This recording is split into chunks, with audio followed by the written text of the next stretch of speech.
back in Live Now from Fox. I'm Austin Westfall. Let's get to the latest on the Israel-Hamas war, and for that, we're joined by Dr. Alon Burstein. As always, good to see you, Alon. Let's get straight into the news. You and I last spoke about 72 hours ago on Saturday in the middle of Iran's attack against Israel. So now that the dust has settled, let's go over some of what we've learned. The attack killed no one, and it only caused minor damage. 99% of Iran's weapons were intercepted, with few even reaching Israeli airspace. The coalition that helped Israel included the U.S., Britain, France, and Jordan. Jordan is interesting because it's a country whose population is predominantly pro-Palestinian and is at odds with Israel over the war in Gaza. Jordan classified its participation as self-defense. Meanwhile, the Associated Press also reports that it also appears likely that help may have come from regional powerhouse Saudi Arabia, which does not have official relations with Israel. The AP alone says that Israel has been careful not to identify its Arab partners. Why is that? Alon, always good to see you. And well, one of the things we're seeing here that's really interesting, the last time that we had sort of a regional coalition between the United States and, at the time was a shadow partner, now it's much more of obviously a live partner, Israel. And these regional partners was back in the first Gulf War in the early 90s. In the coalition against Iraq, all of a sudden we saw sort of partners coming together with the United States that you wouldn't expect necessarily would come together to fight another regional partner. So then it was Iraq that you had all of a sudden a coalition of Saudi Arabia and Kuwait and Syria along with the United States. Here we had all of a sudden Jordan alongside the United States. But not only Jordan, we also have reports that the United Arab Emirates and Saudi Arabia and possibly other countries that are still remaining anonymous. They're saying other Gulf countries, possibly Bahrain, possibly Qatar, all participated in this effort to stop Iran's attack. Now, one of the reasons that Israel is going to be very careful about who it names as its partners is because these countries are not ready to openly ally with Israel against Iran. Among others, it's difficult with their internal population. Like you said, in Jordan, the population is overwhelmingly in support of Gaza in the war. The majority of the population in Jordan are ethnically Palestinian. So the Jordanian government is going to be extremely careful about saying, yes, we allowed Israel to participate, and Israel knows this. Israel does not want to sort of almost shame those governments by saying, yes, they allowed us to use their airspace or to be a part of this coalition that was going to stop Iran. At the same time, it's important to note that the countries like Saudi Arabia, Jordan, Qatar, Bahrain, United Arab Emirates are all scared of Iran. They're all scared of Iran's aspirations. They all have problems with the internal militias that Iran is trying to constantly stir up in their countries. They have a vested interest in there being a regional coalition that will stop Iran's ambitions. They all are afraid they're going to end up like Syria, with just being Iranian puppets on the with their militias on the ground that end up challenging the regime. So they had an interest in showing whose side they're on, especially with the United States and with Israel, that Israel will in turn help them, also clandestinely, probably not openly, but will help them when the time comes. It's going to be interesting to watch the Middle East on that front. I do also want to pull up another tweet. The United States and the European Union are preparing to hit Iran with new sanctions in light of Saturday's attack. I'm curious, Alon, we've been hearing this all day.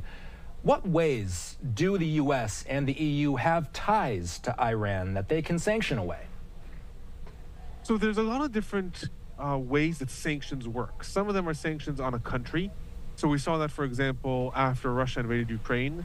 We saw a lot of different sanctions that were imposed on the country. This could be anything from imports and exports that ends up affecting the country's taxation and the country's citizenry. It could be general sanctions on a country, on the country's currency, on people who have that passport traveling. That's general sanctions. Then there's also individualized sanctions. Individualized sanctions can be against specific ministers, generals of a country, leaders, or officials on the ground. That's more local sanctions or private sanctions. What we're probably going to see is a mixture of both. On the one hand, there are a lot of levels that the country can be sanctioned. In the past, there have been embargoes on buying oil from the country. There have been embargoes on imports and exports from the country, and this heavily crippled Iran's economy. At the same time, you also have personal sanctions. Personal sanctions include anything from what was just reported today, that when the foreign minister of Iran is going to travel to New York to the UN, he's going to be limited. He's not allowed to leave the UN compound under threat that he might be arrested. That's a personal sanction on him. There could be other personal sanctions on people traveling to Europe or things like that. I will say, though, that unlike in the past, a big game changer here, though, is Russia. Russia has, since the war with Ukraine, has really solidified its alliance with Iran. It really has developed those ties both militarily and economically in almost a weird twist of history after all the years that the Soviet Union had supplied different Arab and Muslim regimes with weapons. All of a sudden, since the war with Ukraine, Russia has been relying on Iran for drones, for different types of ballistic missiles. So that alliance is really growing. And no matter how many sanctions are now imposed by the United States or by Europe, it's unlikely to have the same effect that Iran would have several years ago because Russia is a huge client. Russia is able to invest in Iran, to buy oil, to buy weapons. So we're going to see these sanctions. I think that they're more symbolic and they're more trying to show Israel the world is responding. You don't need to respond that harshly. Are they going to have that big an effect on Iran's economy? Not nearly as much as it would have had a few years ago. Let's move on because there is a lot of news. We've been talking about all this news in Iran. It's been dominating headlines since Saturday, but there is still an active war in Gaza, and there are still active hostage negotiations on the table here. State Department spokesperson Matthew Miller says that Israel has moved in a, quote, significant way in regards to those negotiations, but Hamas is the barrier to a deal that would see fighting in Gaza completely paused and hostages released. Alon, what's the latest on what you're following about hostage negotiation talks? Unfortunately, it looks like the negotiations have actually broken down, although no one is saying that. No, the negotiations were not at a high enough level for them to have broken down. They simply have hit a dead end, and no one is talking about restarting them. What happened in the last several days is the sticking points of the negotiation are that Hamas was demanding that any first phase of the negotiation, any first phase that it would include a limited hostage release in exchange for a 6-week truce and an IDF possibly redeployment in the Gaza Strip and release of Palestinian prisoners. Hamas was saying they're not willing to go ahead with that unless the IDF already agrees to a complete withdrawal from the Gaza Strip and a complete ceasefire. So Hamas was saying that does not have to be in the first phase, but they already want that agreed that it will be the second and third phase before they're willing to start the first phase. A second point of contention has been the return of Palestinian civilians to the northern parts of the Gaza Strip. Israel has cut off the southern parts of the Gaza Strip from the north and evacuated the vast majority of Palestinians from the northern parts of the Gaza Strip to the southern parts and is not allowing their return. Hamas is saying they want complete access to the northern parts of the Gaza Strip. Ostensibly, they are saying from a humanitarian perspective, they want the civilians to be able to return home. From a practical perspective, Israel is saying no, Hamas wants to come back to the north and completely rebuild. What happened in the last several weeks is that Israel came under monumental pressure from the United States to compromise, to find some way to move forward in the negotiations. And one of the ways Israel did that is it did agree to allow a limited return of Palestinian civilians to the northern parts of the Gaza Strip. It started from saying maybe 2,000 a day during the truce. It then went up to 6,000 to 8,000 a day during the truce. Now, that may sound like a lot. There are over 1 million people who have evacuated, so it's a drop in the bucket on the one hand. On the other hand, it was Israel trying to show that it is willing to go a certain level. It is willing to try to certainly not meet Hamas halfway, but try to meet Hamas somewhere along the way. And there were some reports that Israel was possibly even willing to go up to 150,000 Palestinians who would return to the north. This was all negotiated in Cairo last week. And then the proposal was given to Hamas, and Hamas was supposed to give an answer. What happened in the last few days is that Hamas gave an answer, but essentially its answer was, we haven't budged.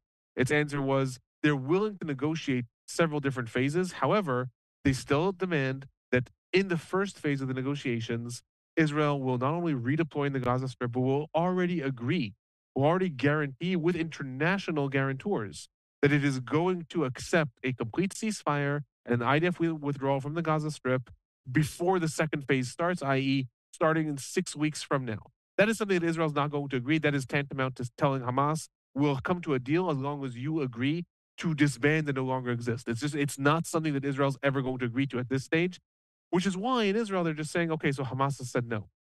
Right now, unfortunately, though, the situation is completely stuck because until now, everyone was saying, okay, maybe Israel will come a certain way, Hamas will come a certain way, and then they'll meet. Hamas has shown that it's not moving. Hamas right now is, quote unquote, holding the cards in the sense that they have the hostages, and the hostages, as far as they're concerned, they can keep on holding on to them. And Israel is saying that it's going to invade Rafah. However, the United States is saying, no, you're not actually going to invade Rafah, not yet. Meanwhile, there's a situation brewing with Iran. There's some rumors that Hamas was hoping, and may still be hoping, that a regional war is going to break out, that Israel's retaliation against Iran is going to lead to Hezbollah joining the war, and therefore they don't want to go into hostage deal yet, and that's why they said no. So right now the situation is just like a stalemate. Like no one has said, okay, negotiations are broken down, but there's also no agreement on the sides getting together to start talking again. The situation is they're stuck. The hostages are there now 6 months plus in the dungeons of the tunnels in Hamas. I want to expand on something that you touched on there. So Reuters reports that Israeli tanks pushed back into parts of the northern Gaza Strip on Tuesday, which they had left weeks ago, all while warplanes conducted airstrikes on Rafah, the Palestinians' last refuge in the south of the territory. It's been reported that there have been killings and several people being wounded as a result of these strikes, according to medics and residents in the area, Reuters reports. What we're looking at on our screen right now is video posted by the Israeli Air Force operating in unspecified areas within Gaza. Alone, there are still over 1 million people seeking refuge in that city. Have we been hearing anything more about the IDF's plan for that city? So that's another one of the things that have sort of been sidelined because of what's going on with Iran. But really, there has been movement after a couple weeks of stagnation in the last several days. So just to catch people up, over a month ago, Israel was already saying that it is making plans to invade Rafah, and then the United States said, wait, the United States does not approve of the plans that Israel has in order to possibly evacuate the population from there. Basically, it was being said in the U.S. administration that the U.S. administration does not trust the United States to actually carry out this evacuation in any reliable way. One of the things that was said in a conversation, Secretary of State Antony Blinken said to different Israeli officials, you haven't been able to organize humanitarian aid trucks, 50 trucks going into Gaza. How are you going to evacuate 1 million people? It was just, that was an example of the lack of trust that was seen. However, since then, the IDF in the last couple of days has shown signs that it is starting to replan that invasion. One of the things that changed really is Hamas's response. It was rumored that in Israel, despite the fact that the plans were ready, and despite the fact that everyone was ready for Prime Minister Netanyahu to say, yes, go and invade Rafah, it was being held up for two reasons. Number one, the United States not giving the okay. And Israel relies on the United States too much to go against what the United States said. Number two was hope for a hostage deal. Once the invasion of Rafah starts, it is going to be a process that is going to take between 6 to 8 weeks between the evacuation of civilians and the actual invasion. There's unlikely to be a hostage deal then. So those two things were holding up the hostage deal. Right now, the hostage deal, as I said, looks dead. All of a sudden, in the last couple of days, we are seeing that there are plans being made. According to rumors, there was already leaflets that have been printed out that the IDF was ready to disseminate on Sunday, this week, 2 days ago, was ready to disseminate in Rafah, the drop in the city, calling on people to start evacuating to different places. Now, according to reports, this was held up, among others, because of Iran's attack. Because in Israel, there was a lack of desire, understandably, to antagonize the United States and start the process of evacuating civilians from Rafah prior to Iran's attack that everyone was expecting to happen, and in fact did happen. Now that attack did happen, the United States has defended Israel, and it remains to be seen what's going to happen. Israel is showing a lot of signs that it is preparing for the Rafah invasion. It has drafted 2 more reservist divisions of the IDF. It has signaled that they are going to enter Gaza within 2 weeks. Initially, it was discussed that possibly May, in 2 weeks from now, is going to be the time for that invasion. There's a lot more talk about how the operation is actually going to happen. There was a report today that the United Arab Emirates are negotiating with Israel and setting up those humanitarian islands that we talked about. Yeah. All that is still being discussed. At the same time, that first condition, the United States agreement, that's not there yet. The United States has yet to say that they approve of this plan. So that's going to be the big question. in the next couple of days. How is the United States going to respond if the IDF does start to initiate these plans? And is Israel going to go ahead without U.S. approval? Or is the U.S. going to approve once it's convinced that Israel can carry out this evacuation? Obviously, we'll talk more about this as the days go on. Yeah, and we've been talking about the looming Rafah invasion for, it feels like, over a month, maybe months at this point. Indeed. Alon, one more thing I want to ask you about. There's this incredibly sad story making the rounds. A lot of questions surrounding the death of a 6-year-old Palestinian girl in Gaza. Her name is Hind Rajab, and the Washington Post reports that the terrified young girl was trapped in a car in Gaza with her dead family. She apparently begged for help in a phone call to rescuers in which gunfire could be heard as she described Israeli forces drawing near.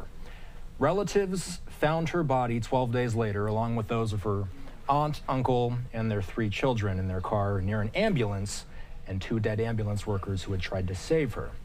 The Washington Post reported today that an investigation had found that there were Israeli armored vehicles present in the area at the time, contrary to what the IDF said. We do hope that more will be learned about the situation over time, but for now, Alon, how is the international community reacting to this story? I will say that it honestly doesn't surprise me that this investigation came out. I heard the recordings of that phone conversation, and not only is it tragic to hear the terrified screams of a child, you could hear the IDF vehicles in the background. You could hear the shooting. So, like, to me, it was almost surprising that this investigation just came out now. I was like, when I saw this, I was like, yeah, but I thought that was like, no. And I was like, yeah, if you hear the recording, you can hear the vehicles in the background. Look, it's a tragic story. It's a human story. At the same time, there are thousands of human stories, right? They don't tell the story of a war. In an entire war, there are always tragic stories. Every one of the lives lost in the Israeli side and the Palestinian side has a tragic story like this. One of the reasons that this story in particular is touches upon the international community is, first of all, the circumstances, right? It is a young girl. She was heard in the recording, and it is absolutely terrifying and dreadful to hear her voice as she's screaming in terror. And at the same time, theoretically, this family was doing what they were supposed to do. They were trying to evacuate the areas that the IDF had said to evacuate. They were trying to get their children out of the areas of the war zones. So theoretically, they were doing what the military told them to do in order to stay out of harm's way. And still, they ended up being caught in this gunfire, and she ended up dying seemingly amidst her family members who were already dead. She was trapped in a car. Again, there's a lot of different stories about what might have happened. The international community is understandably in an uproar about this. Understandably, this is a very tragic situation, and anyone, again, I do not recommend it, but anyone who hears that recording or sees the situation, it's a very tragic story. At the same time, Israel's response is going to be likely that the situation is being investigated and that it is possible that the IDF miscalculated or misfired or made mistakes, or possibly not, or possibly this was a legitimate gun battle that was occurring in that moment. But at the same time, the IDF is going to say yes, but that does not tell the entire story of the war. Every story can be tragic, but there's a larger context of the war going on and soldiers in the field, and maybe soldiers are reprimanded. So the situation is likely not going to change the course of a war. It's not going to change the IDF practices. At the same time, it is going to draw a lot of international attention. It's unlikely to have the same impact that we saw, let's say, of the killing of the aid workers of the World Central Kitchen, right? That was also something that could be excused, so to speak, as, well, these things happen in war. Yes, but nonetheless, it was big enough that it made the IDF change most of its protocols when it comes to humanitarian aid workers and when it comes to the entrance of humanitarian aid. This is unlikely to do that. At the same time, it is likely to ferment a lot of sentiment, at least, let's say, in favor of an absolute ceasefire, something that Israel does not want, but there's likely to be more pressure from people on the ground to try to reach that. The IDF does have a track record of apologizing for these more high-profile, unfortunate mistakes that sometimes do happen in the course of war. A very tragic story. We're going to leave it there for now, Alon. Take care.